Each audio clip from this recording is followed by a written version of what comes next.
Nah, sekarang mengenai gas mulia atau golongan 8A ya pada sistem periodik unsur, yaitu termasuk 8A itu atau gas mulia mulai dari helium, neon, argon, krypton, xenon dan radon ya.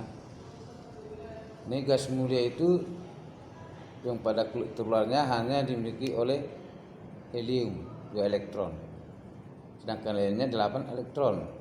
Pada umumnya gas mulia ini sukar bereaksi dengan unsur yang lainnya ya, karena sifatnya yang netral ya, atau yang sehingga disebut gas inert atau lamban. Tapi Neil Waltert pada tahun 1962 mencoba atau mensintesis senyawa gas mulia, yaitu xenon atau XePtF6 yang pertama sekali. Kemudian menyusul lagi ahli-ahlian lain ya, yang menunjukkan bahwa xenon dapat bereaksi dengan fluor membentuk XeF2, Xe4 dan Xe6. Sedangkan Rn atau radon zat radioaktif ya. Bagaimana sifat-sifatnya? Kita lihat pertama ya, yang mulai dari nomor atom, konfigurasi elektron, titik lele, titik dd, kemudian kerapatan, energi pengionan atau jari-jari atom, ke elektronegatifan. Lihat dari kiri ke kanan ya. Lihat pada satu golongan helium, neon, argon, krypton dan xenon. Lihat nomor atomnya bertambah ya. Sedangkan konfigurasi elektron hanya helium pada 1 S pangkat 2, yang lainnya S dan P, berakhir pada S dan P ya. Lihat titik lelenya dari helium sampai xenon minus 272 sampai ke xenon minus 112 ya. Kemudian titik didinya minus 269 sampai ke xenon minus 108 ya. Kemudian bagaimana jari-jarinya? Lihat dari helium 0,50, neon 0,65, argon 0,95, kemudian krypton 1,10, xenon 1,30. Berarti dari atas ke bawah semakin besar ya.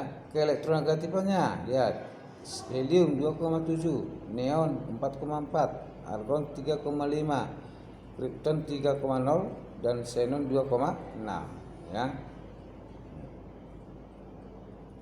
Ya, itulah sebab-sebabnya sampai kepada radon ya. Lihat. Bagaimana wujud gas mulia? Terdapat sebagai gas tak berwarna dan monoatomik, tunggal dia. Kenapa dia monoatomik? Erat kaitannya dengan struktur elektron yang oktet dan duplet ya.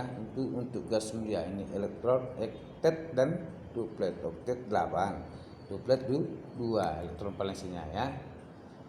Sedangkan pada wujud gas atau suhu kamar ini disebabkan titik cair dan titik didih gas mulia yang rendah dibandingkan tadi berharga minus semua ya. Lihat titik didih dan titik cairnya nomor 2, sifat nomor 2. Titik cair dan titik didih gas mulia meningkat dengan bertambahnya nomor atom, disebabkan semakin bertambahnya gaya dispersi antar atom gas mulia sesuai bertambahnya massa atom relatif atau AR ya.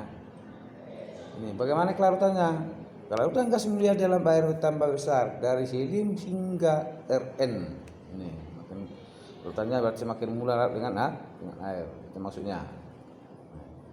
Bagaimana sifat-sifat kimianya? Ini energi ionisasi krypton, xenon dan radon hampir sama dengan energi ionisasi oksigen dan masih lebih rendah dari fluor. Ini dikemungkinkan tiga unsur tersebut dapat membentuk senyawa dengan telah dibuktikan oleh Waltert tadi ya. Ya, xenon dapat bereaksi dengan fluor pada suhu 400 derajat Celcius dan tekanan 6 atmosfer. Contoh reaksinya Xe tambah 2F menghasilkan XeF4 ini ya. Ini yang terakhirnya. Krypton bereaksi dengan fluor hanya bila kedua dikenakan penyinaran atau pelepasan muatan listrik. Ini yang terakhir, latihan 32 dikerjakan ya. Latihan 32 dikerjakan.